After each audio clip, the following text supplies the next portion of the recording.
for strangers. Believe me when I say, loving me is loving danger. Your heart is bound to break. I walk alone in the night, beneath the pale moon. Loving's for the fools. Baby, beware of my bite. I'm alone, I'm alone, I'm a lone wolf. I'm a lone wolf. I'm a lone wolf. I'm a lone wolf. I'm a lone wolf. I'm a lone wolf. I'm a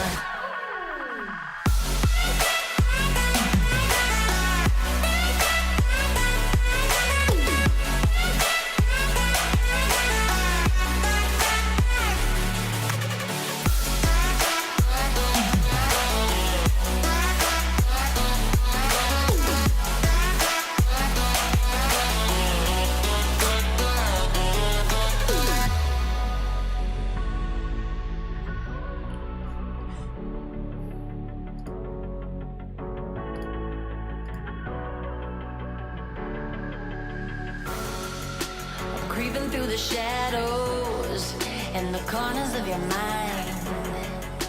I go where the wind blows. I run but I don't hide. I hear the call of the wild, whispering the name. No, I can't be tamed. My heart belongs to the night. I'm alone, I'm alone, I'm a lone wolf. I'm a lone wolf. I'm a lone wolf. I'm a lone wolf. I'm a lone wolf.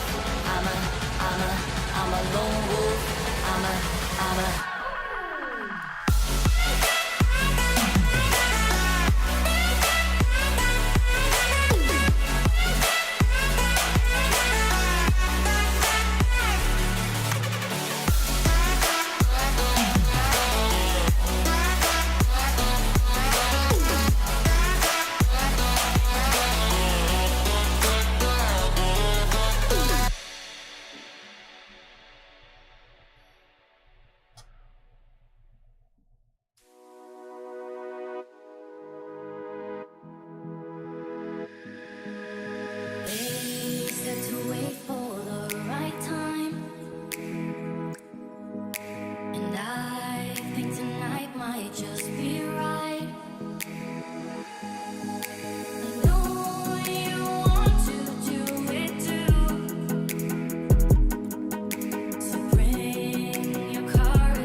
And we are back, ladies and gentlemen. Thank you for bearing with us quickly as we came back to you with game number 2 for the Collegiate Battlegrounds Association. I, of course, am your host, Airless Goose, joined tonight by my esteemed co-host. I'm back, it's Gigabyte. Awesome. Welcome, ladies and gentlemen, to the Collegiate Battlegrounds. Match beginning 3, 2, 1, and let's rock and roll. So any predictions going into game number 2? I'm calling it now. I'm predicting the 4-peat. I think Arizona State's gonna take it. Yeah, I mean that's the kind of logical thing that you would ask for people, because the 4-peat is just such an awesome feat. It's fantastic. I mean, I come from UConn where winning streaks are no stranger, so I love seeing them. I'm referencing our women's basketball, but as you can see, I thought you were talking about worst record in NCAA. Never mind. Oh god. All right, looking now at the plane or path. drop passes, that works too. Wow. North to south plane path right now is UConn takes, speaking of UConn, they're going to go ahead and take Stalbert right there. And the plane's going to offer kind of a relatively central location for a lot of these teams to drop where they want. I would say no place is out of reach. Military even. Built to power may be a little far, but you know, you can land a car near shelter and drive on away. Yeah. Pretty even dispersal of the teams here. Not like we saw last game where we saw a bunch of clumps. Yeah, it was a lot of clumps towards the northeastern corner of the circle, I would say. So having a lot of these teams again spread out down the middle is definitely going to be big. So looking forward to seeing where these guys end up landing. Now looking at Pochinki, of course, a fan favorite, and Robert Morris and Texas Austin back at it again. You saw Elwood, he was here, gave him a quick interview. Now he's dropping Pochinki. Is this this is Yeah, a rematch? it's a wait, rematch. No. Wait. Yeah, no, No, 100%. it's No? not. Wait. Yeah, it is. No, It is it's a 100% rematch. a rematch. It is 100% a rematch. 100%. Elwood being on those rooftop houses right there. You can get on the rooftop from the 3 stories. And you know what? I'm looking, can it happen again? Are we going to see Robert Morris push out Texas Austin again? We might. We might. We might. And now looking down at the military island, we have Arizona State University, and we see Arizona University of Tech Rec, or University of Arizona, and University of Tech Rec. University of Tech Rec, and Florida International, the Norton Goldman, in a little comms building. I'm just going to call it. It's like the observatory, but it's not. It's a little satellite on the top. He's down there, and his teammates are, in fact, oh my. Oh, wow. That circle. Yeah. Clemson. No one likes that. No, not really, because it's so awkward for a lot of teams to get into. Well, not awkward, but it's just an awkward placement. I would say a good 30% of it is water. Military, anything can happen, but probably not military. So it's going to be in that awkward kind of corner of the map that doesn't happen terribly too much. I don't see a lot of prim endings. I don't see a lot of quarry. This is going to be really interesting to watch, though. Again, like you said, this is a very unusual circle. These teams don't usually play this very much. I want to see how these teams approach this. Yeah, definitely. And I guarantee you, we're going to see some of those teams that are in the Razak area. They're going to flank around and probably try and sit on the West Coast, so that way they have as little as possible behind them. Yeah, and this is a very high skill circle. It's a very high skill ceiling circle because teams can position themselves right now. You can see teams cut and run immediately, straight right off the bat, and that, you know, it has its advantages and disadvantages. But if you can play around those advantages, disadvantages of going in early, then the higher probability you have of securing a spot.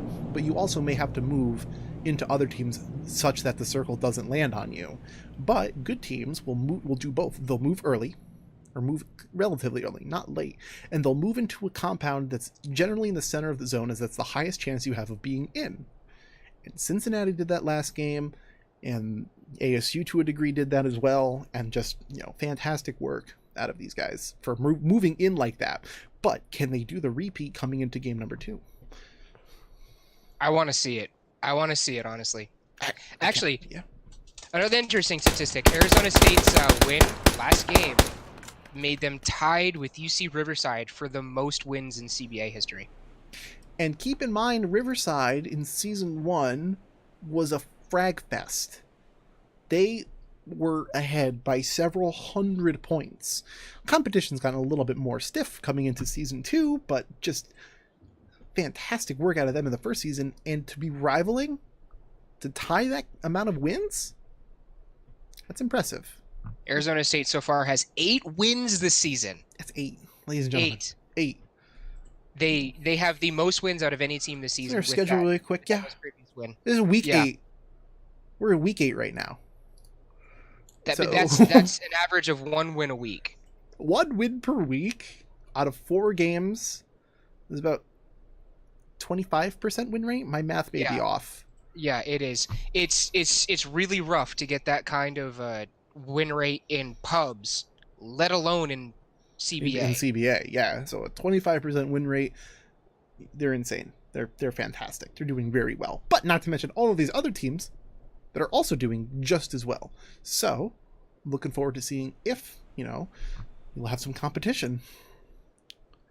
Is anyone going to go for this box? I don't think so, but we'll see. It's really far out there. It's very, very far out in the ocean. What's inside? Well, it's freaking worth it. I wouldn't be, I wouldn't be sad. A level 3 helmet grows in a 4 times. Generally, and I find, after talking with players and just in general, I playing the game myself, that 4x is like becoming the de facto scope for a lot of people.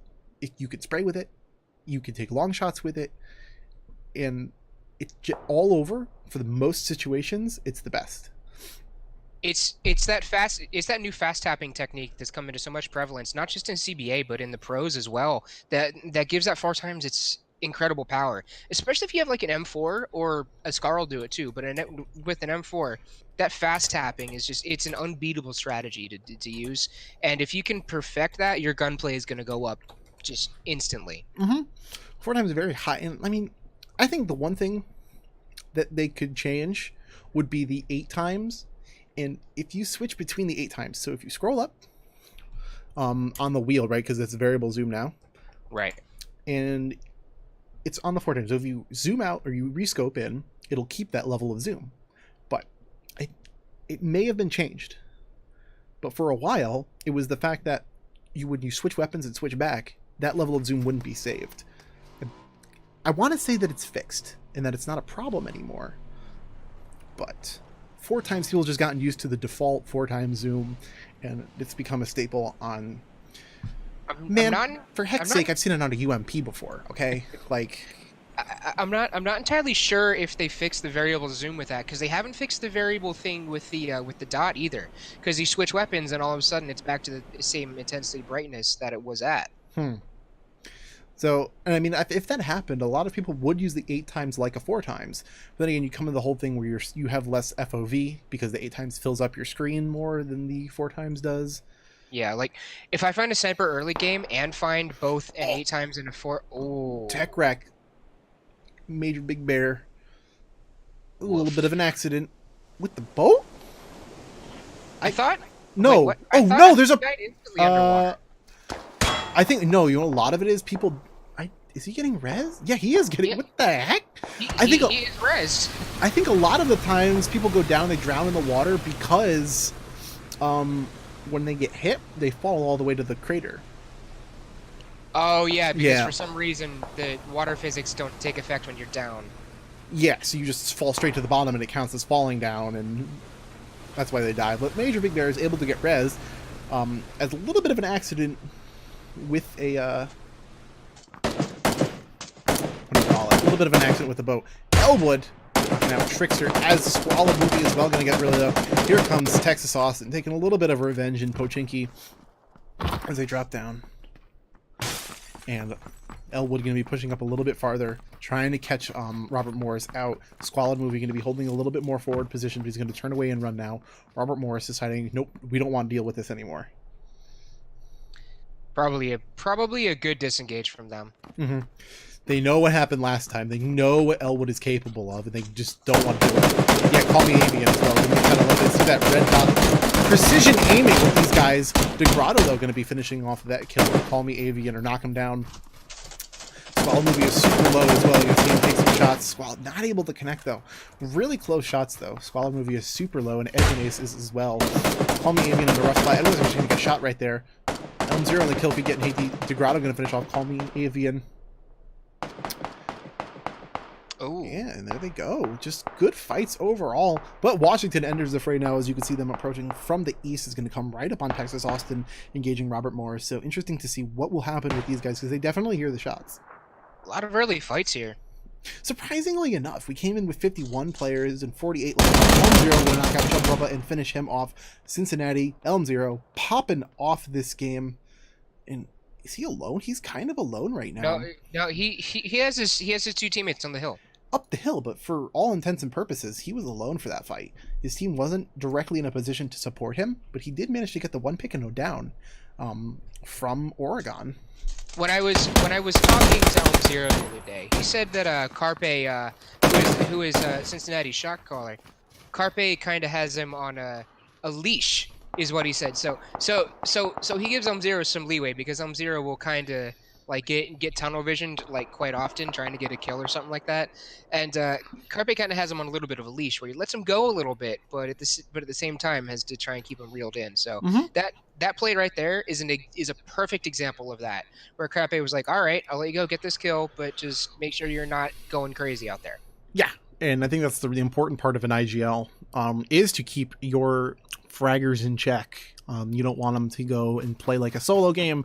You know, this is competitive league. You know, you want to play for wins and play for points. So, looking at Robert Morris did get one player picked off. Squalid movie going to get shot at a little bit, having that fixed 2 times. So much better to look at.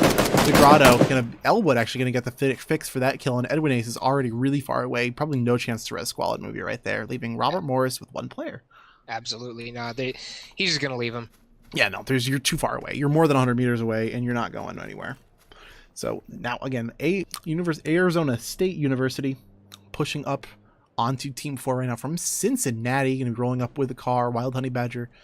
G Price, was he a substitute for this game? I don't remember. Yeah, he is a sub. Yeah, interesting. Again, and we is absolutely a sub. Yeah, we saw from Arizona State that hearing about the subs that it really didn't affect them too much. So, Isolith! Boink! He's gonna get hit a little bit there. Hit a little bit? No, he went down. A buggy hit him square in the chest. Destinator finishing off Shark. Wattler and JT are down. Isolith, after getting nailed with that buggy. Bickham gonna be driving away right now, though. Wondering if he's gonna turn around, but appears to be not. It was a great timing on the observer's part. Just kind of ran in as soon as Isolith was about to get hit by a car. Yeah. Divine Mercy and UConn going over north of Pachinki, seeing that right now. You see U of Florida coming in right north of Arizona, or University of Arizona. Feeling the curry from Oregon and San Diego right now, pushing up on the same compound. You can see that this is going to be a very popular compound for the rest of the game. It's pretty central, isn't it? Yeah. Yeah, it's nearly center. In fact, I think it's probably maybe 150, 200 meters like southeast of the center of the circle. But that's close enough. That is super close. And here at engagement right now, Elwood getting a kill on Bigham with a frag grenade in the kill feed. But I remember this exact compound was the location of a game in CBA where we went from like 13 players to 0 in probably 45 seconds. And it was an absolute mess, but it was fantastic to watch. Agni getting Steve B, and what do you call it? Hate D gonna get Royal G right there from Royal G from San Diego, going to go down right there in the little shack. It's a little bit of a rough spot to get. Here's ASU engaging right now. Ryu's down right now. They're engaging on Florida Internet Abichi. Right now, here comes Snow Dragons pushing down the hill on to Florida International. Ryu actually going to go ahead and die right there, leaving Snow Dragons going to push up. He's back in the game. Back, yeah. There he is, peeking down the hill. He hears kind of where Ibichi is. 1v3 right now. Can Ibichi do it? It's of questionable, but we've seen stranger things. I'd be more concerned about getting out right now. Yeah, but they spotted him. Getting out may be a little bit too much to ask for Ibichi right now. He's caught out by 3 players from ASU, who is angrily awaiting. Yeah, there they go. Snow Dragons taking down Ibichi with what do you call it? The word escapes me right now. M4? But, no, it's more of an adjective, but he's going to go down with a vengeance. Excuse me.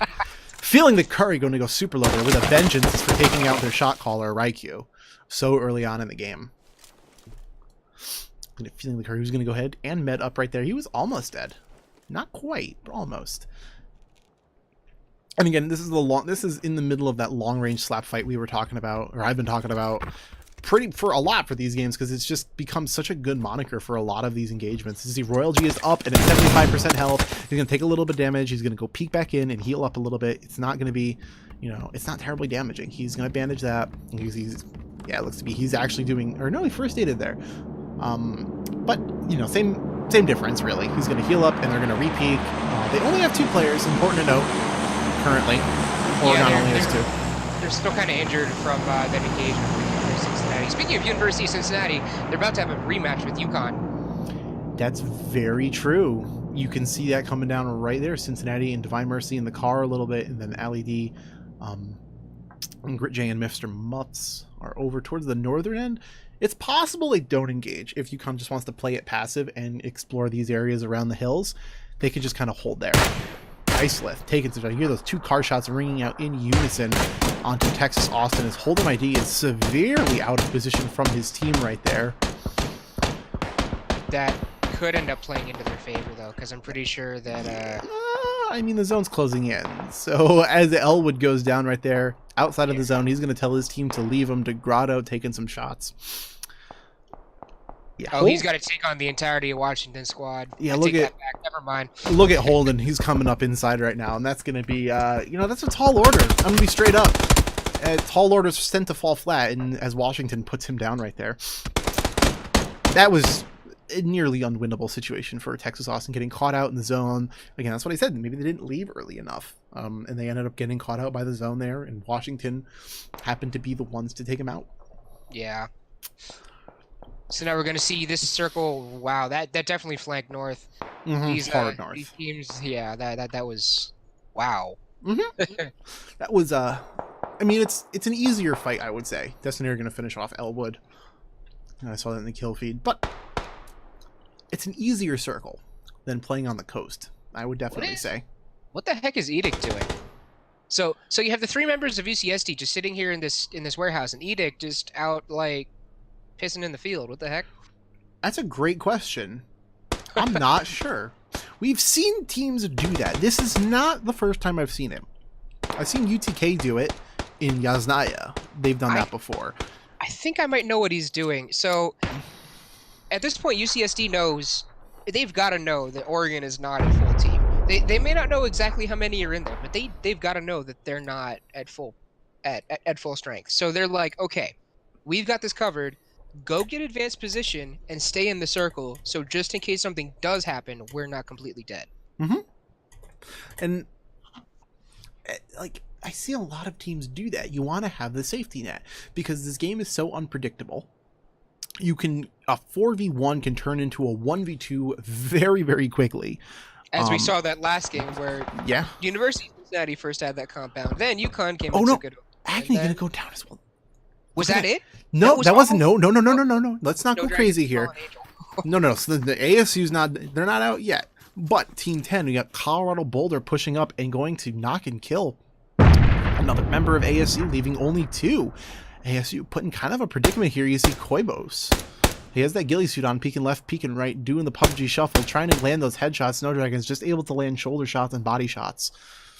The PUBG shuffle. I'm gonna do that. I'm gonna do that next time I go to the club. Just like stand up against the pole and go we back and forth. Yep, A&D strafing back and forth. But again, they're going to choose to disengage right now, as that's not a kind of engagement, especially after losing somebody that you want to go after and pursue. They're just going to go ahead disengage, but they're disengaging through a field with San Diego at the helm, holding the thing with Oregon.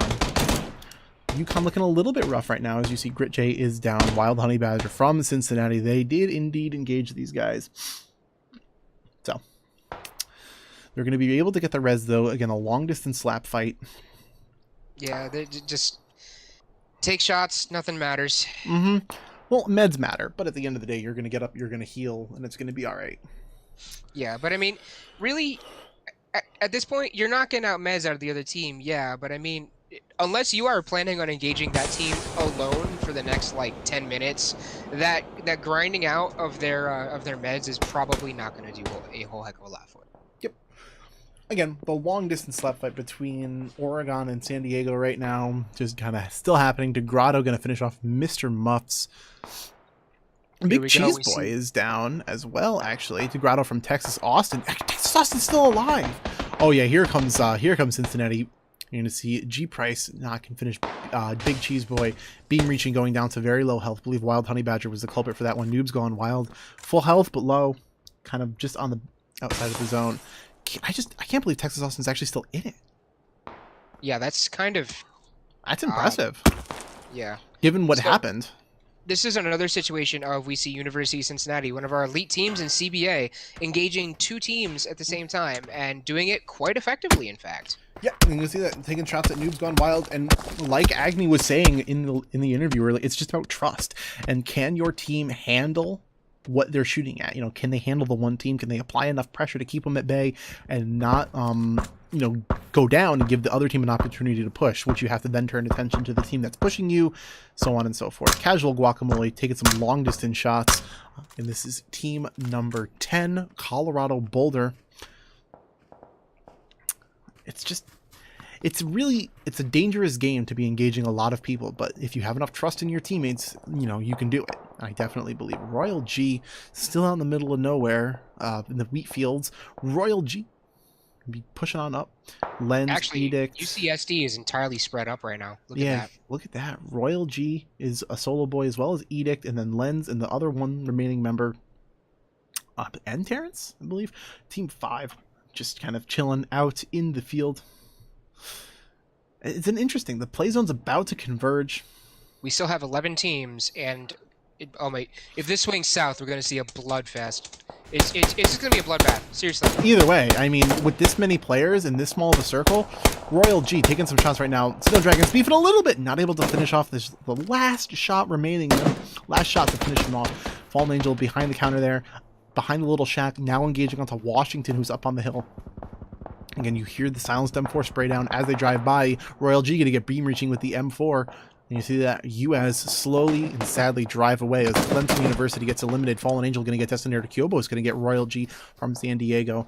ASU getting Destinator. Signite now looking out to Snow Dragons from ASU. Here they come. UW and A's Signite going to eat a headshot.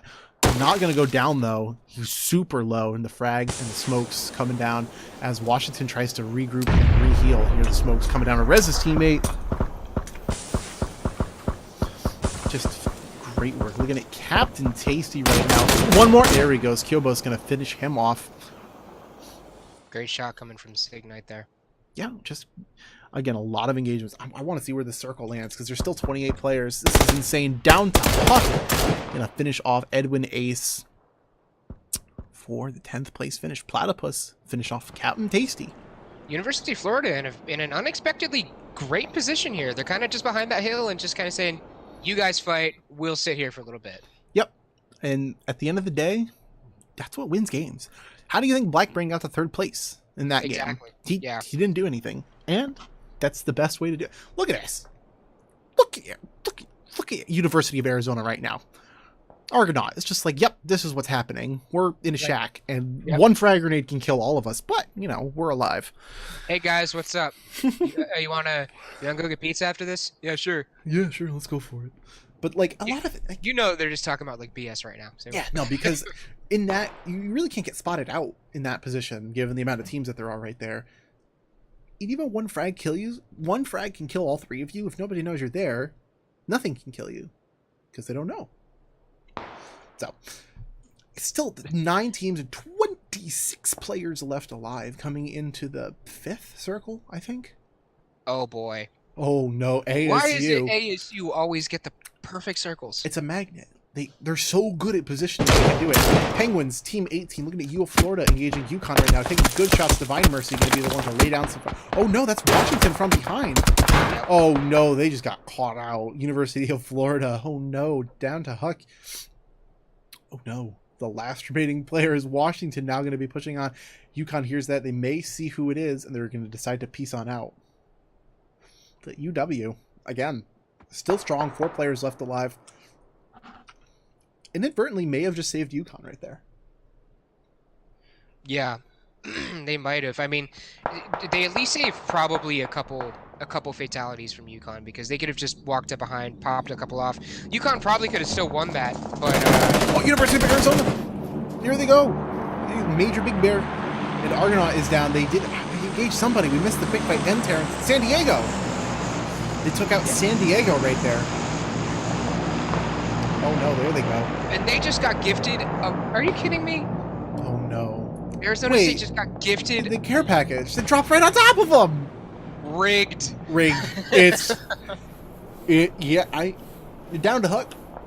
CBA Snake Boys in chat for down to Huck right now, doing exactly what you should be doing right now, moving very slowly as UConn engages, or Washington engages UConn more like, and Gritjay gets caught out on top of the hill, finished off with an Isolith headshot. Ali D gonna go down as well. Elm Zero from Cincinnati. Oh no, UConn just getting caught out between a rock and a hard place right now with Cincinnati and Washington. That's a rough spot. You mean a rock in a Cincinnati place? A rock in a Cincinnati, yep. Divine Mercy going to be able to get the res, though, but Elm Zero is making the aggressive push. I'm wondering if we're going to see a Cincinnati-Washington fight before UConn gets caught out here. It's maybe possible, but UConn is in a yikes position right now, given the fact that Ali D is a little bit low, has to heal up now, and the time he's going to take to heal, Washington's going to be gaining some serious ground.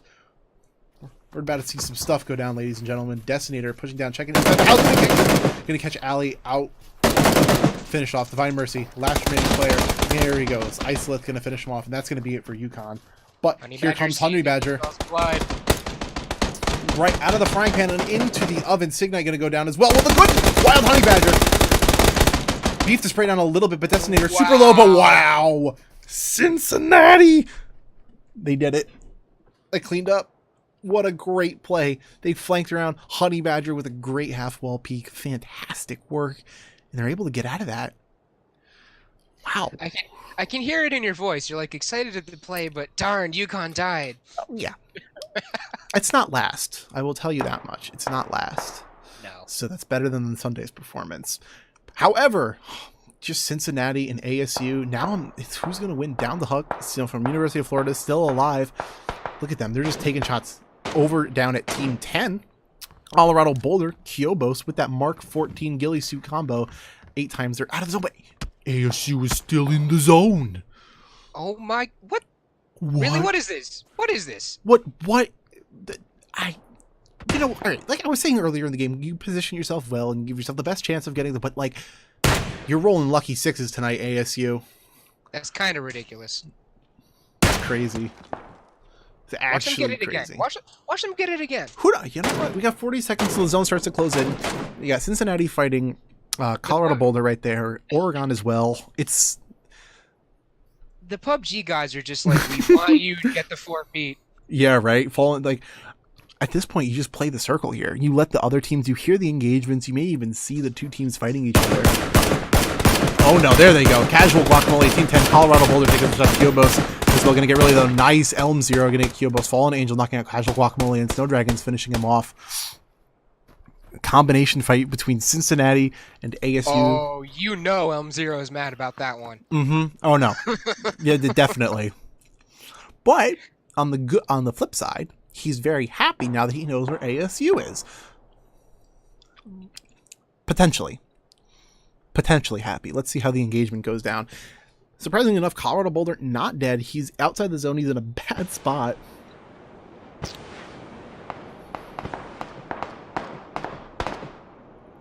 Wild Honey Badger going to get Knight's Ghost finally. That's going to be it for Colorado Boulder, as Snow Dragon's going to be a little low right there as Cincinnati takes some shots. Again, it's a very interesting circle right now, and you can see Team 13, Arizona, University of Arizona, Team 13, on the edge of the zone, feeling the curry, going to be a little bit low as he tries and runs in right now. Team 3 from Oregon, he might get caught out right here as he tries to run inside of the zone. But he's in now, so he doesn't have to move. ASU may look like they're going to push. They're trying to get... Oh, Fallen Angel! Elm Zero! The rivalry continues as Fallen Angel goes down. Fallen Angel going to finish off I Hate You, though. Snow Dragon's going to finish off Field the Curry with Frag Grenade. It's a rough spot. Cincinnati now on top of ASU. You know Zero smells it. He knows Snow Dragons is there. He's like, I want this kill. Mm-hmm. These were the two. Elm Zero was worried about Snow Dragons by name. And now that they're in a spot to do it, here they come. Fallen Angel a little bit low, kind of peeked out a little bit. These two have been trading all season. Have been trading the total kills back and forth. And between what's that, third? Yeah. Yeah. So it's so close. Snow Dragons is, the last remaining member. As soon as Fallen Angel goes down right there, as Elm Zero finishes the kill. And Snow Dragons finds himself a solo boy for Arizona State. Oh my! All right. What? Okay. All right. You know what? All right. That's all right. Okay. That's yep. I got just what do you want me to say? What do you want me as a human being to say? I don't know. I don't. I really don't. It boggles my mind. It boggles my mind. It really does. Granted, I don't think he's going to be able to pull it out, being just one person. But it's just they're just handing him everything. They're handing the circle. Do it. It's comical at this point. Snow Dragons has to hold off Cincinnati Rush right now. He hears the smokes go down. He's one person with an M4. Going to peek off at Elm Zero. That's the tree. That's the call out. G Price knows where he is, and that's going to be a spicy headshot on G Price, finishing off Arizona State. Unfortunately, 4th place. Still a great night by no means. I just want to say, great job from Down to Huck, who's just been literally sitting there off the radar entirely. 3rd place guaranteed finish. Perfect. Look at Swindle. Yep. They're waiting. They see him. Oh no, you just got Cincinnati has no idea. They have no idea. Cincinnati has 0. Why would they? Wait. G Price saw him. He saw movement. Oh, nice tech wreck with the headshot. Elm Zero going to be in a little bit right now. Now they're forced to play inside. G Price looking like he's going to finish off right there. Yep. Oh no, that zone chunks. Oh, with the zone chunk, Swindle is going to go down right there as Wild Honey Badger gets the knock. Tech wreck. And again, and he's going to get finished off. 2 players now left alive. Oh, who is that? Major Big Bear as well from Team 13. Oh wait, he did a hard flank. When did he get over there? That's fantastic. Wait a minute. And then down to Huck still being the solo boy. U of A. He's just snake boying. Oh yeah, now this is how you get second place, especially with the engagement right now between Cincinnati and U of A. Could you imagine if one of these 2 teams just comes out with like 1 or 2 people on top and down to Huck just wins it? Hey man, that would be awesome. I love seeing an underdog story. Wild Honey Badger, see the smokes go down, restricting movement. Wild Honey Badger and Elm Zero are going to be holding that shack. Is that in? I don't actually. It is not in. No. I think it's actually split. I think it's actually split right down the middle of it, long ways. Yep. Oh, so those frag grenades are coming out. Oh, Major Big Bear. Look at that rush. He's pushing down on the side. That was not the time to go in there. Oh no, now he's caught in. You hear the spray down. Oh, Cincinnati's in a rough spot. Major Big Bear is right outside. He's going to go for the spray down. Is he going to go down? The zone might kill Wild Honey Badger. Right? Oh no, he's in. Honey Badger's in by the skin of his teeth. Trying his best to see outside. Big Bear sees him. Does he see him? There he goes. Major Big Bear going to get him. U of A. Tech wreck. Wild Honey Badger leaving Elm Zero. Elm Zero is just in. Oh no. He can't move. He can't move without taking the Wait, U of A just has to let it happen. U of A just has to let it happen here. Meanwhile, down to Huck, just out there, just. Oh, look at Argonaut. Huck has the zone. Huck has the zone. He does. He doesn't have to do anything, depending on how this fight goes down. I want it. I want to see University of Florida pull out the 1v3 here. Hey, Elm Zero can still get a kill. Let's not count him out. He's not dead. See, he's going down fighting. He's not dead. He took one out. Argonaut gonna hit him square. Oh no! Oh my gosh. Oh my. He went down fighting. He went down fighting. What do you want me to say? He got that. He got that extra kill. My thing was, Tech Wreck just shot Argonaut. Oh, did he? Yeah. Oh, amongst the confusion, I didn't notice. Down to Huck now. Down to Huck could actually take. Oh my gosh! Look at this. This is. Oh, that's a spicy nade if it lands.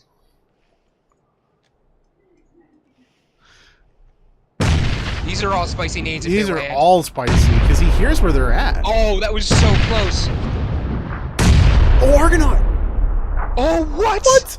What? He's oh my god. So Down to low. Huck knows exactly where Tech Wreck is. I don't know if he knows. Argonaut could die here in zone. Oh, he got it. He got the first aid off in time. Oh, it bounced off the tree. But given the angle, where Huck is now. Yeah, given that, can Argonaut see? No, he's just over the lip. Oh, he is just over the lip.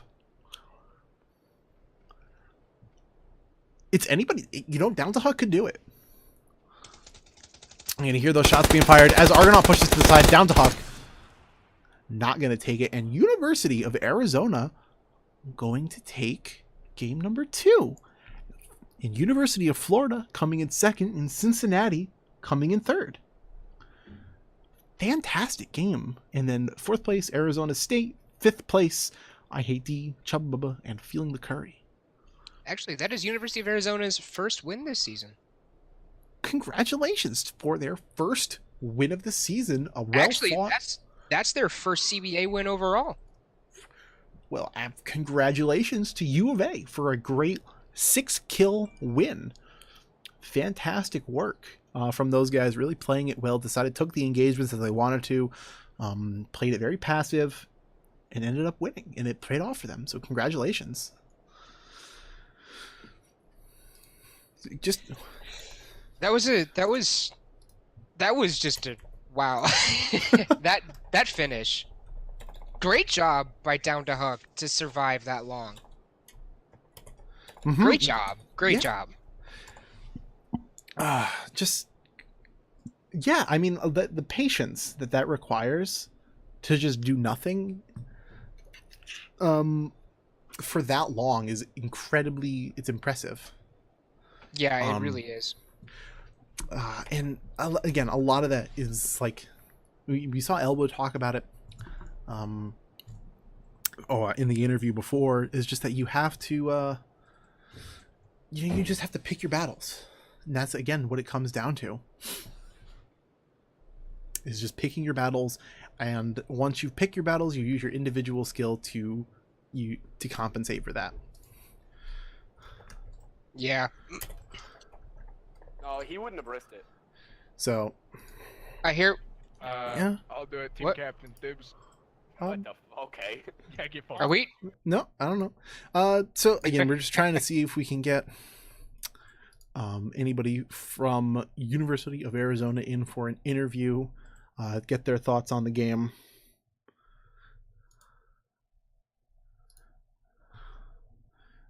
It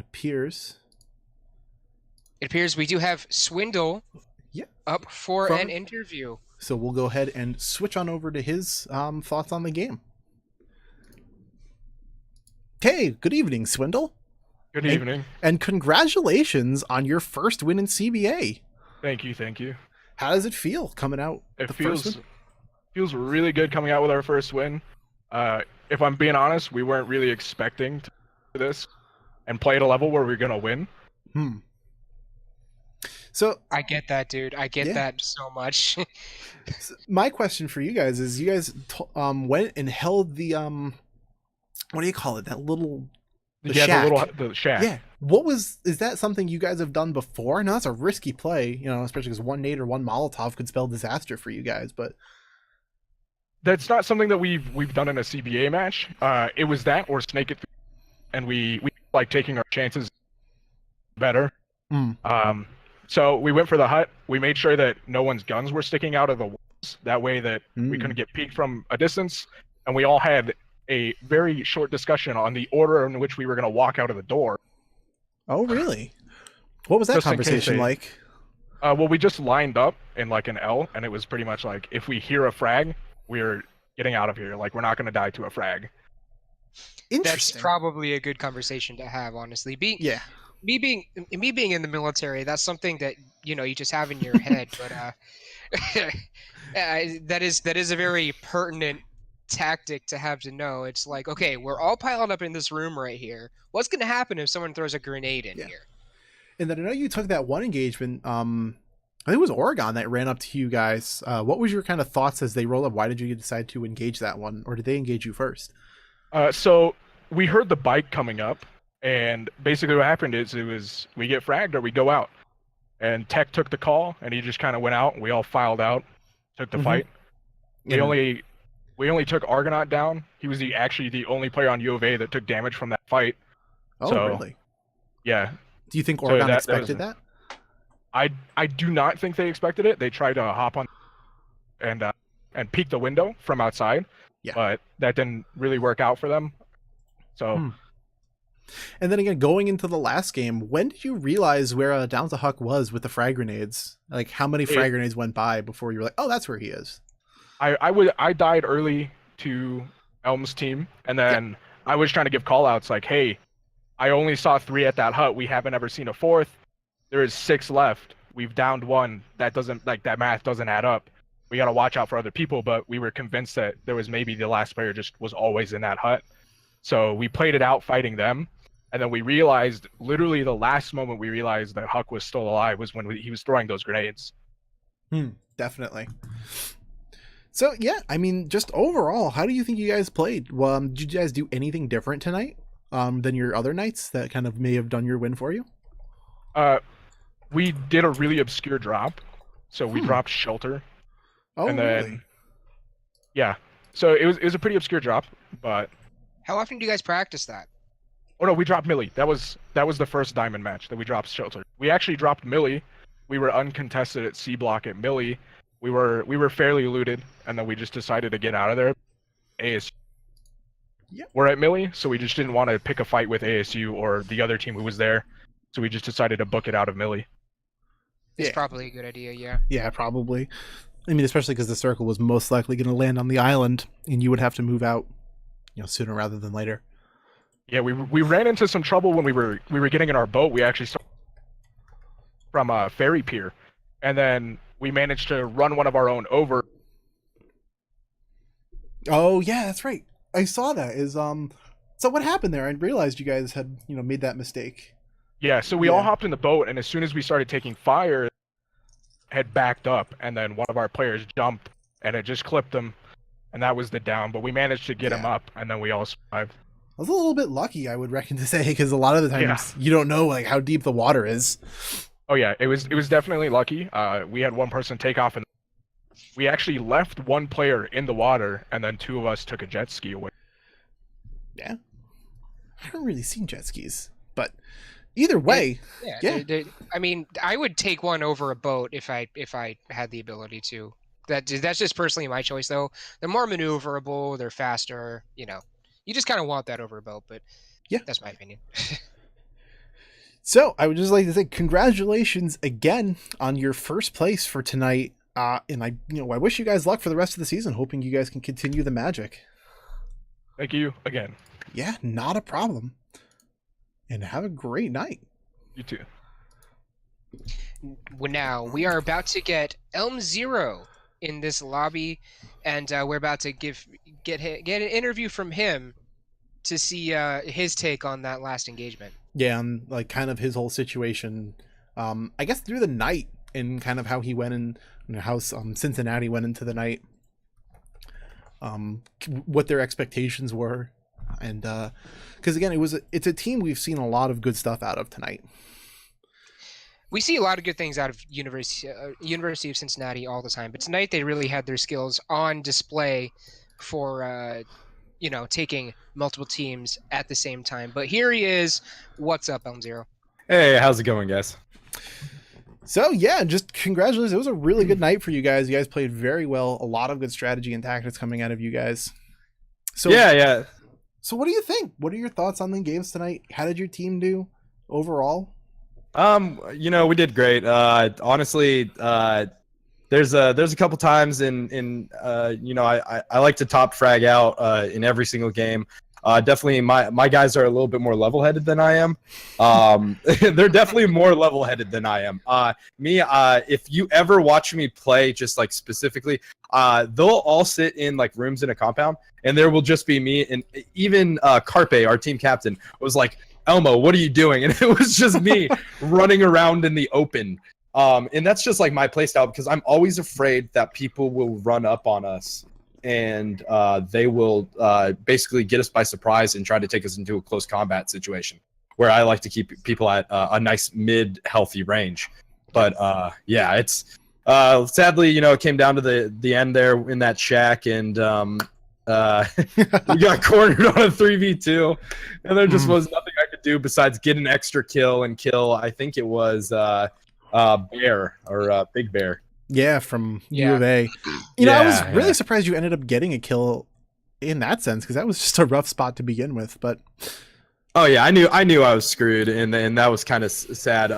Definitely one thing I definitely look for on the field is every time I see the name, and I even go in every time to ASU's channel and talk to them about it, is every time I see Snow Dragons, he always makes me nervous every time.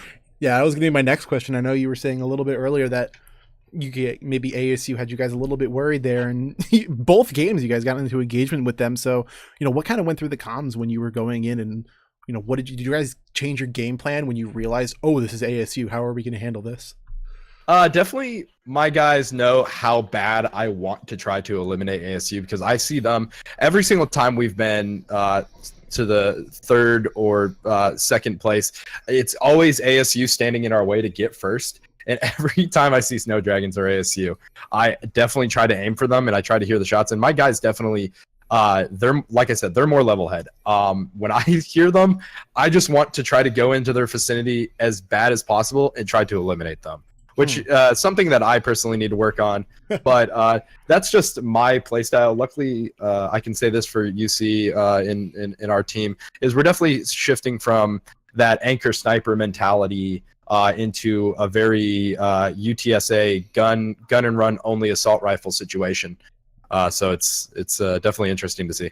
And how has that kind of worked out for you guys in terms of playing the field and engaging multiple teams at one time? Because you guys really showed that in the first game when you guys were in the warehouse. That play style of being able to engage multiple teams was kind of very apparent to us in the whole stream. So how did you combine those two mentalities, and what goes through your head when you're playing like that? Definitely, it's a lot of my fault because I'm very kill hungry to want to take on multiple fights, and maybe that's just like an ADHD sense, like kicking in suddenly. But we definitely keep mental note to where those teams are. Sadly, as I started to know ASU was right behind us, and there was multiple teams even surrounding our area, I had a sneaking suspicion that we were basically screwed. We tried to leave that warehouse with the car, and it actually wasn't anybody that killed me but myself, because our car was super low and I hit a rock. Oh yeah, our car blew up. Yeah, I remember seeing that. So Yeah. So Carpe that kind of brought up an interesting thought. Carpe has previously said in the past that he has to keep you on quote unquote leash. A leash, yeah. Yeah. Can you explain that that mentality for you and for your whole team, and for Carpe as well? Definitely, I understand where they're coming from as far as that. It's something with my playstyle that I definitely work in a team, but it's something where, and I've said this many times, is that I can't understand really what the team captain is saying. I almost go into a focus state, and that allows me to kind of be able to see everything as far as just around my play area. But it's very hard definitely to kind of keep on that leash. Saying leash is almost so patronizing. But I don't know. I can't. I would like to say that somebody will try to keep me on a leash, but at some point I think that, and I definitely have, I'm going to bring this up to our team, and they're probably hearing me right now say this. I'm going to say that people just have to let me play. It's not something they can control. I definitely understand where I'm at, what's going on. It's just they have to let me go. They have to let me roll, because as soon as I'm able to roll around, I can just I can get as many kills as possible, and I can eventually get to the final 5 or even a win. I mean, I've played with you in the past personally, like on the same team, and it's whenever we'd call someone out, we'd be like, "Hey, there's someone 250. He's already dead. Hey, there's someone over there." Never mind. Yeah. Yeah. And, how often does that happen on your team? Every once in a while, there's actually been surprisingly a lot of my teammates, like even in this past game, you had Honey with 4, and a lot of those guys are actually starting to frag out a lot more, which is actually starting to bring our kill per game up as far as entirety of the team, and it's really great to see that. Luckily, they kind of, because of that leash, and they kind of try to correct me. It keeps me from like going forward a little bit more, because when I play like normals, I definitely will go on the flank 100% of the time. I will know where they are, and that's where, like you said, they're already dead. As soon as I'm able to find that flank, and it definitely zero in their position. All right. So, do you have anything else to say to the watching public tonight that you want to say? Geez, I definitely I don't know if anybody had any questions for me in the chat. Definitely, I see Carpe in there right now talking about the leash, and I see him talking to everybody else. Definitely, but great play style today. Can't wait to come back and do it next week, and can't wait to cast tomorrow, and can't wait to hopefully get our server, or our streaming server up, so that we can maybe get a little bit better stream quality. And more on that to come later, ladies and gentlemen. We're going to be bringing you some more details on that as they come through, something to be excited about for the future of CPA as a whole. So, Elm, thanks for coming out and having a chat with us really quick. Yeah, thank you guys. Thank you for having me. Yeah, not a problem. And next, All right, ladies and gentlemen, one more. We have one more interview, and that is none other than University of Florida's Down to Huck, bringing them in right now. Hey, good evening, Down to Huck. How's it going? It's the man of the hour. How you doing tonight? Doing good. So, what are your thoughts on that last game? You played a very interesting game, I would say, for most of it. Yeah, interesting is when we started off only having 3 people, So we already had that defensive mindset going. Uh, Game started off pretty good. Our teammate ran himself over, and so it was all uphill from there, I guess. And towards the end, have you been in that situation before where you've been down to snaking and you've just wanted to make sure you survive? Have you played with that kind of play style before, or was that? Most of the time I snake, it's to like a while. So this time I guess it had more of a placement purpose. Mm. So I mean I Absolutely. guess that has helped out. Looking back on the stream, those nades were better than Yeah, I because was I had gonna no say. clue where they were. I was gonna say, did you even realize how close you came to actually killing both of them with those nades? I had no clue. If Yeah, I had known they were down at the shack, I would have put all 6 or 7 down there, yeah. He had and it might have ended differently. you had 6 or 7 nades towards the end there. I think so. Oh yeah, you always got to carry those nades towards the end because it's like if Yeah, it sounded like you and like one other person, just rain the bombs down. Yeah. Yeah, Like it if you says- see a nade, you pick it up. Oh no, definitely. Personal red zone you can carry in your pocket is a pretty strong tactic. So I'm curious, was a lot of your team kind of telling you what to do or giving you call outs, or was it for the most part kind of a silent game towards the end after all the dust settled and you were the last one?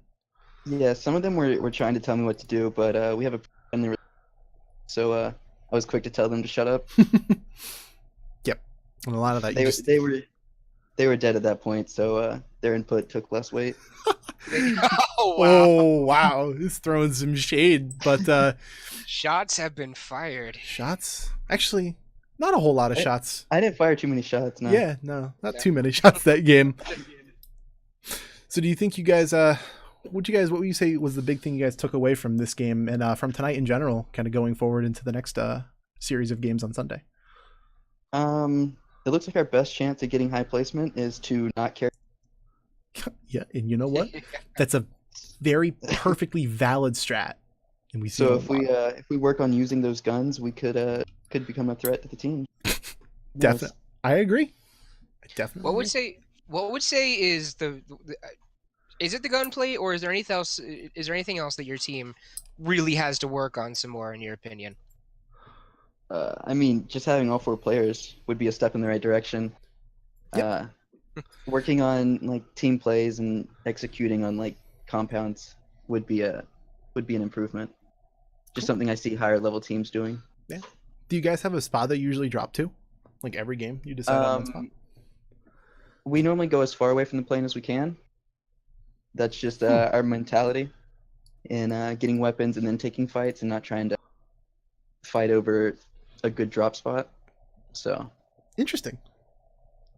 yeah, it's probably not a popular strat, but it worked out twice today. So. You'd be surprised. It's actually a lot more popular with some of the newer teams who aren't used to the CBA meta yet, and the ones who have a tendency to not be the high fragging teams. Like I know for a fact my team did it quite a lot last season, even though we're not competing this season. But we did it quite a lot. We made some success out of it a lot of games. I don't know. I don't want anybody to go back and check last season's stats. I'm just gonna look like an a-hole. And we're still pretty new. We're still pretty new to the CBA. I think we joined right before the split, so we Yeah. have 5 or 6 games in the season. So what do you think? So we're What still is getting used to it. what does your team kind of think of the way that this is different than pubs so far? Because I'm sure you've noticed that it's not your typical PUBG game. We enjoy that there's no red zone, and we Yeah. kind of like how the action is all crammed into like 4th circle on. Yeah. Kind of makes for a more positional based game. Yeah, definitely more skill-based environment, I would reckon Yeah. to say. Yeah. So, thanks for coming on and chatting with us down to huck those Thanks for having grenades me. down the hill.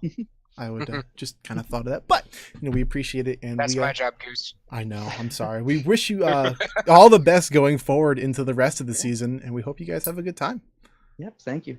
Not a problem. Have a good one.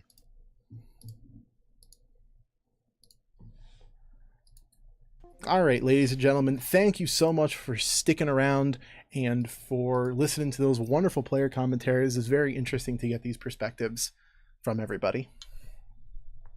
Oh yeah, I really like these interviews. I really like the fact that we're doing these now, Mhm.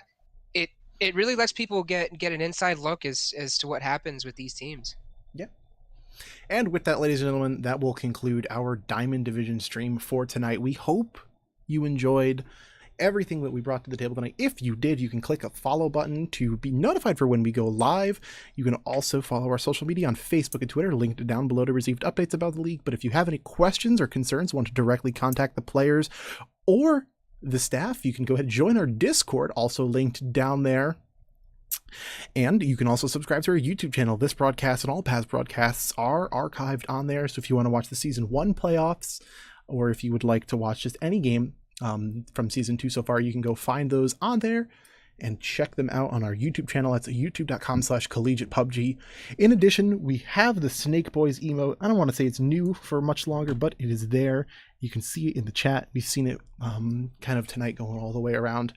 But if you enjoy, you can subscribe. By no means is it required, but we appreciate all of our subscribers for helping to make CBA the premier collegiate PUBG league.